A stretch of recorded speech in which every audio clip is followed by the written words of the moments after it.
Hey guys, I hope we are all doing well and ready for our first Keto 101. I know what that was.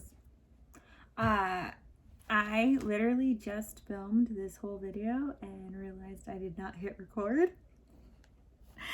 So I get to explain for the second time in a row now, what is keto?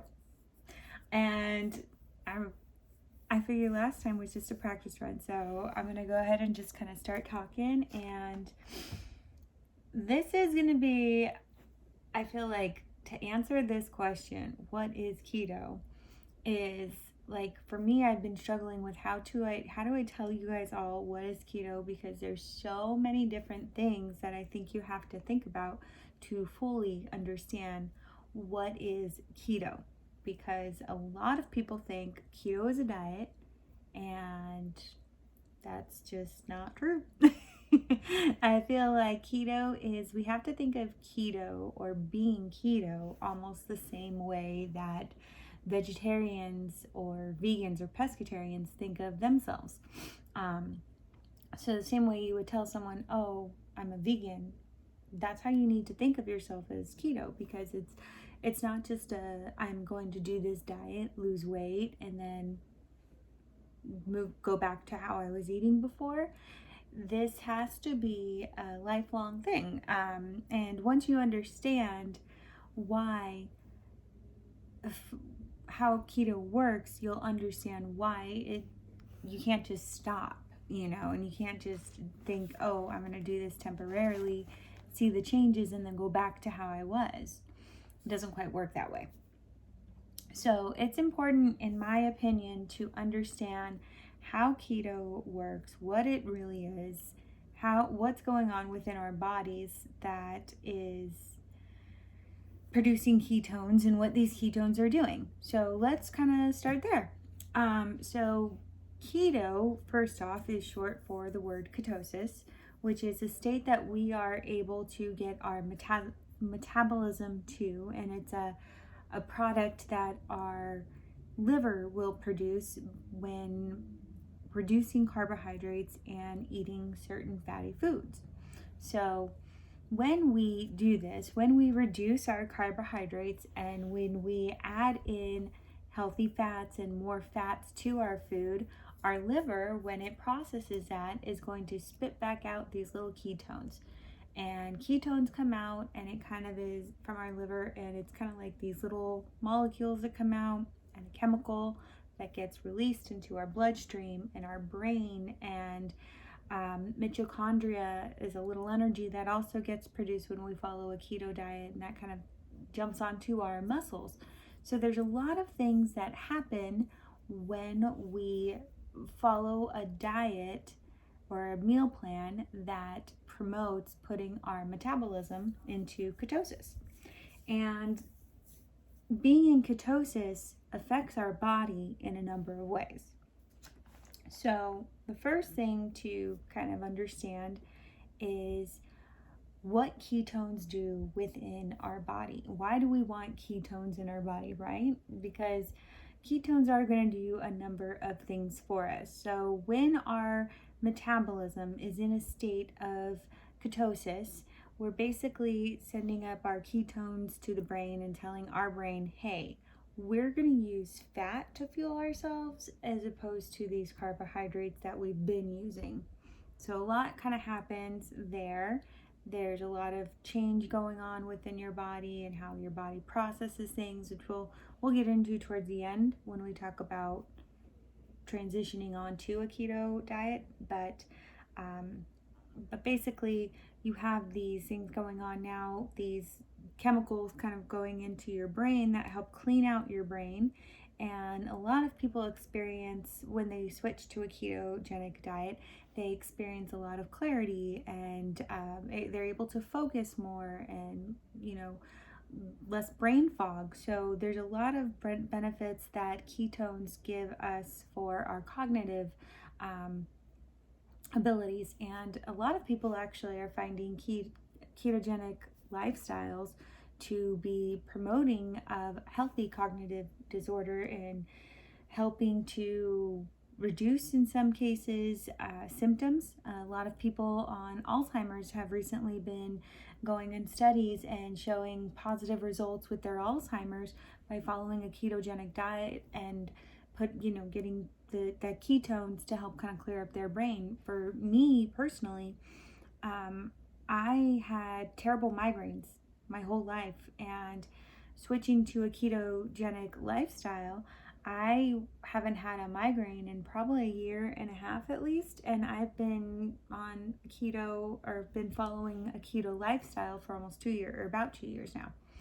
So there really are a lot of benefits for our cognitive state when it comes to keto. Another thing we've talked about briefly in the past is mitochondria. And mitochondria is another effect that we have when we're eating healthy fatty foods. Our liver is producing now an energy called mitochondria. And these little mitochondria basically attach to our muscles. And that's why a lot of people experience keto flu at first, because you just started kind of eating this new way. You haven't maybe worked out in a while. And now we've got mitochondria coming in our body, or being produced within our body, I should say. And it's kind of attaching itself to our muscles. And it's an energy. And it's basically being like, hey, muscles, wake up. We got work to do. Let's get moving. And you naturally kind of feel like you have more energy and you want to get things done and you want to do stuff. And this is, though, too, at that same reason why you may feel aches and pains when you first switch to a keto diet. So if you're not moving, or you're not, working out a little bit, or just getting muscles going, you're going to start feeling a little achy and pains, because your muscles are they're trying to tell you something. They're trying to say, hey, let's move. So you want to make sure that when you first starting keto, you want to start with your subtle movements. And a lot of people find is that being on keto is great because for them, for working out, because they struggle with high impact exercises. So for me, I never really liked high impact stuff, but it got me to the motivation I needed to be able to go for walks, or at least do low impact.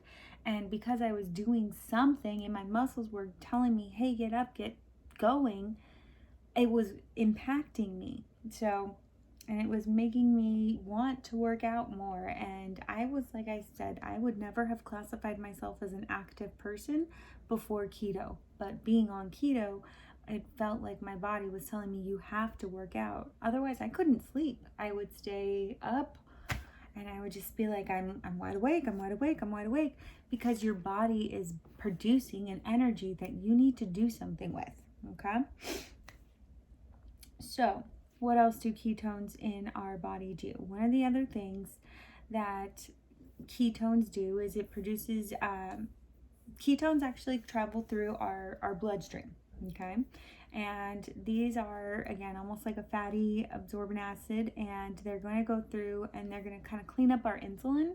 And so a lot of people that are struggling with prediabetes or are diabetic have had great results with keto diets or ketogenic lifestyles, because it helps clean up that insulin and kind of goes through and improves their blood. So a lot of results there. Let's see.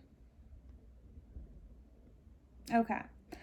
So now that we've kind of talked about why we want ketones in our body and what the good that keto and ketosis does for us, actually, there was one other thing I wanted to talk about, was the weight loss and why keto is so great for weight loss. So what happens with keto when we finally are eating these enough fatty acids and reducing our carbohydrates and producing our ketones?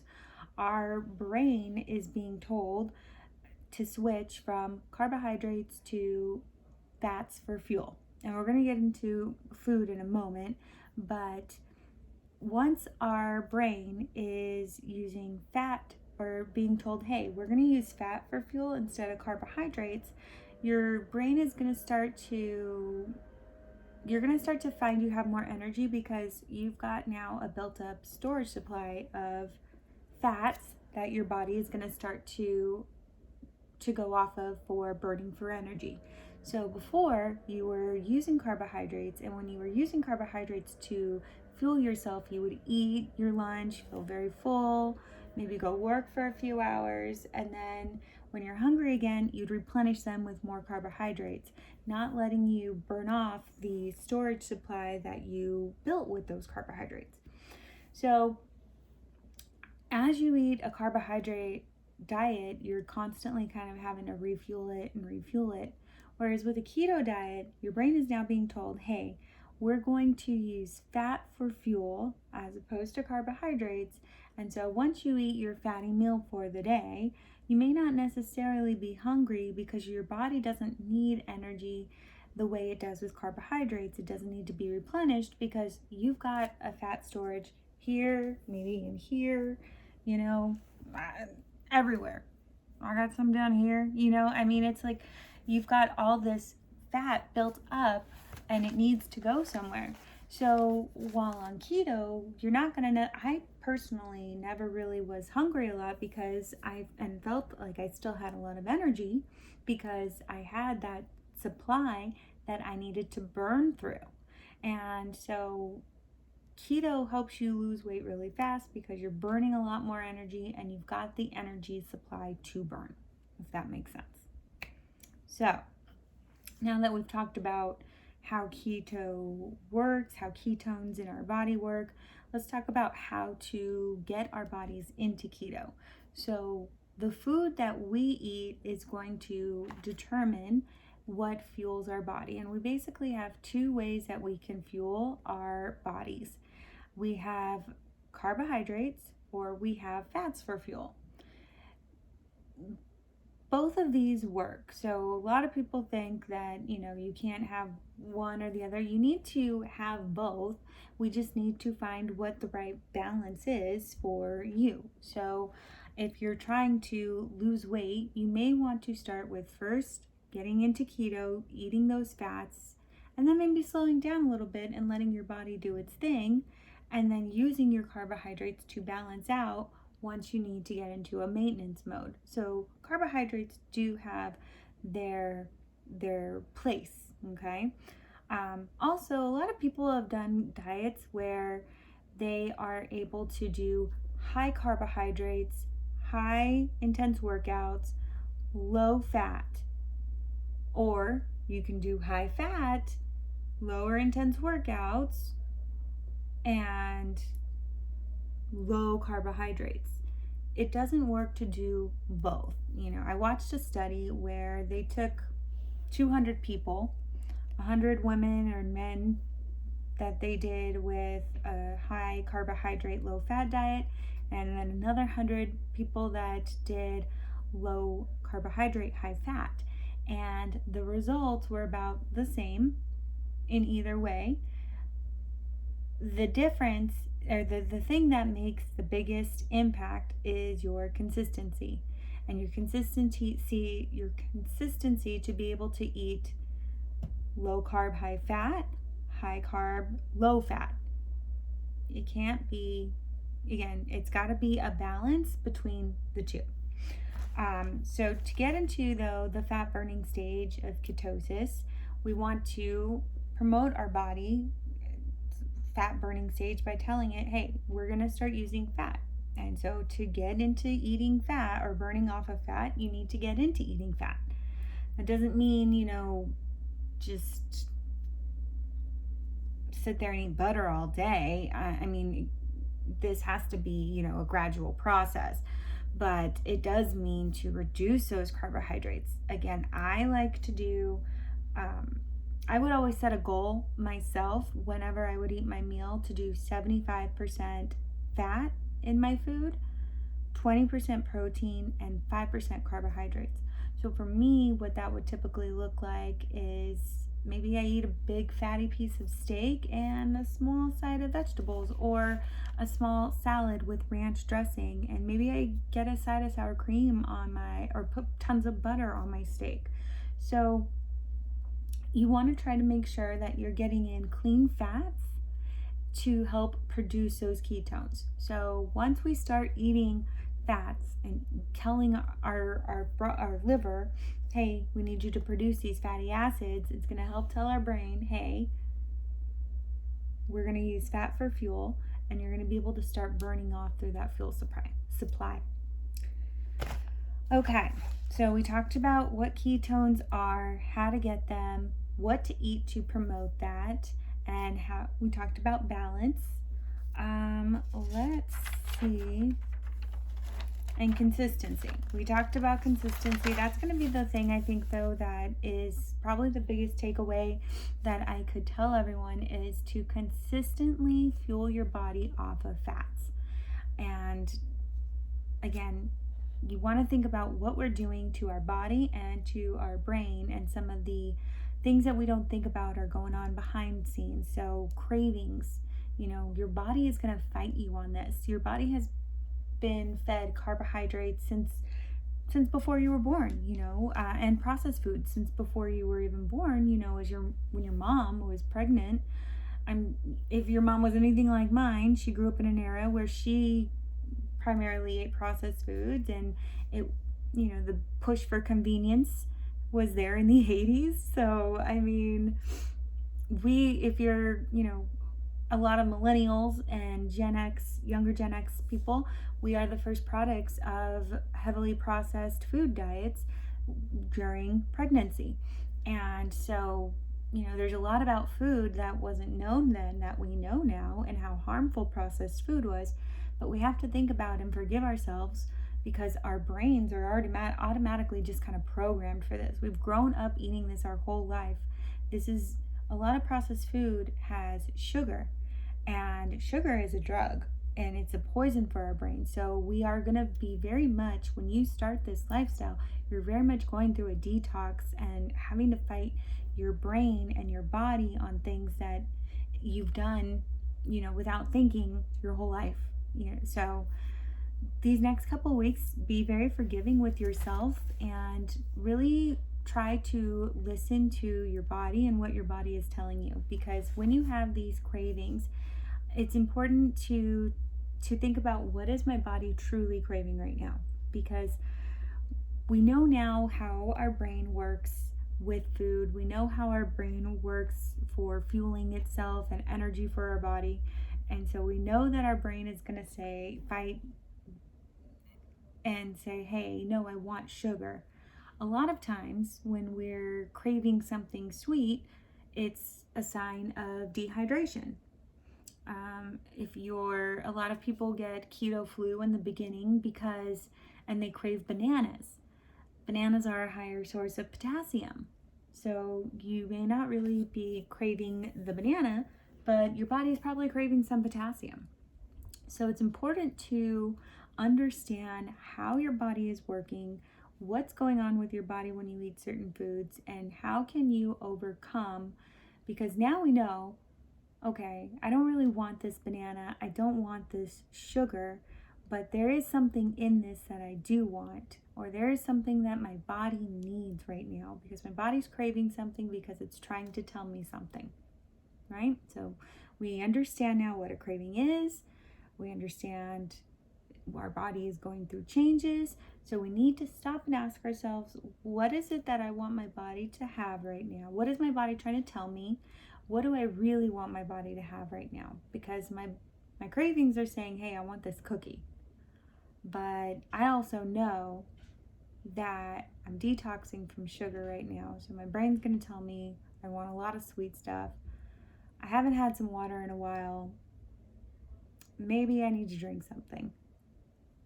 And maybe you drink something and you say, you know what, I still want something sweet.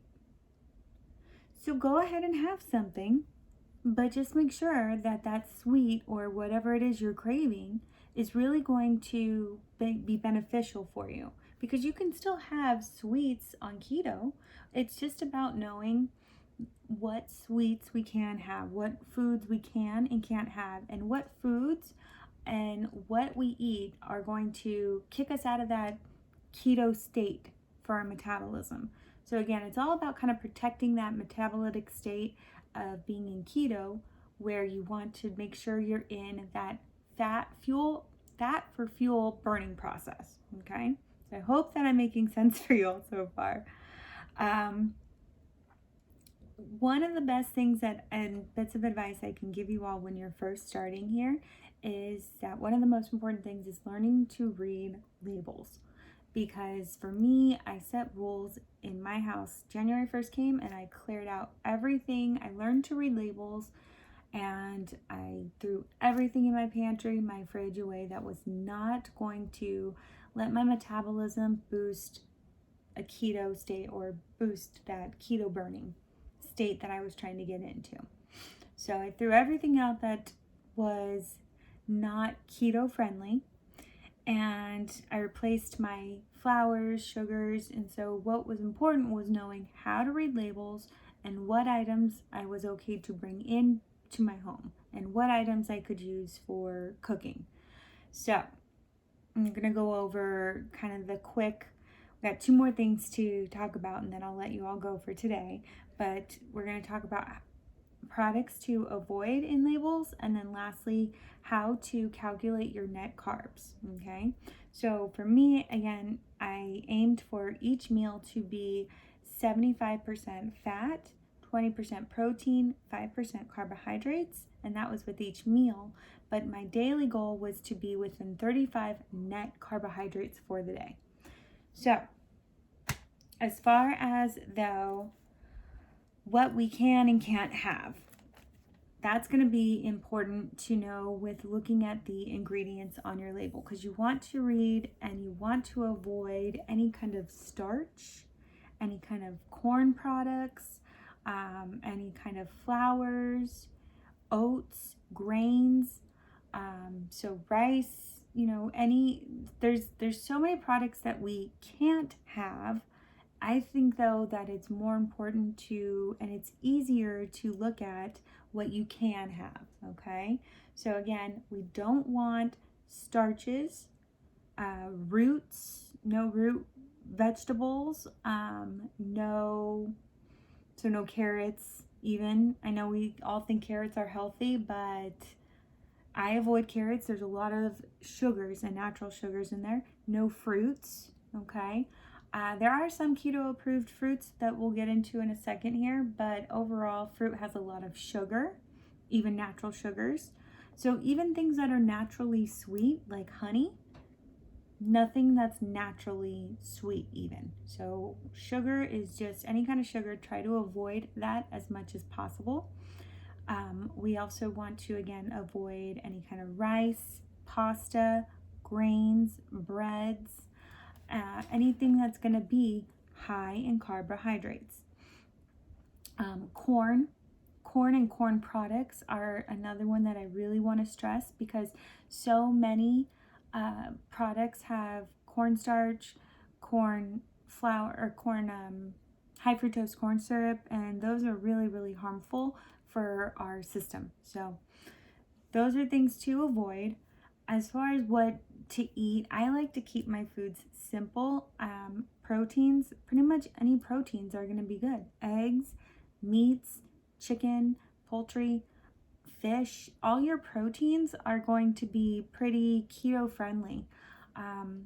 Fats, obviously, you want to incorporate as much fat as you can. Cheeses are always good. I eat a lot of dairy. I avoid milk just because there is so much sugar in milk, and heavy cream. I avoid heavy cream. Excuse me, half and half, I mean. Heavy cream I'm addicted to. But I use a lot of heavy cream, butter. I use a lot of cheeses, cream cheese. Will sometimes allow myself to eat cottage cheese, but in small portions, because it does still have a lot of sugar as well. So cottage cheese, yogurts, and milk, you always want to look at the back of the container and see how many carbs per serving and how many grams of sugar. So looking at labels, it's again important to know what you cannot have, and don't eat certain starches if it's got any kind of a potato starch or a rice starch. Any kind of starch is you want to avoid that. As far as what we can eat though, I try to stick to keeping my meals, again, protein as my main dish, and then keeping the fat trimmings on. If I'm doing chicken, I'll do chicken thighs and I'll leave the fat and the skin on. If I'm doing a steak, I leave all the fat trimmings. Same with pork chops. So my protein is normally my main course, and I leave all my fat with that. I'll try to add a little butter sometimes to it, and then I'll often do either a salad or a vegetable and add butter to that. And I'll either add butter or cheese or something to just kind of get in extra fats wherever I can. And so that's about all that I've got for you guys today. So just to recap, we talked about what is keto and how it's a metabolic state that we get to, what it does, how it burns our fat for fuel, and some of the other things that ketones do within our body, and how they give us energy and make us, brain clarity.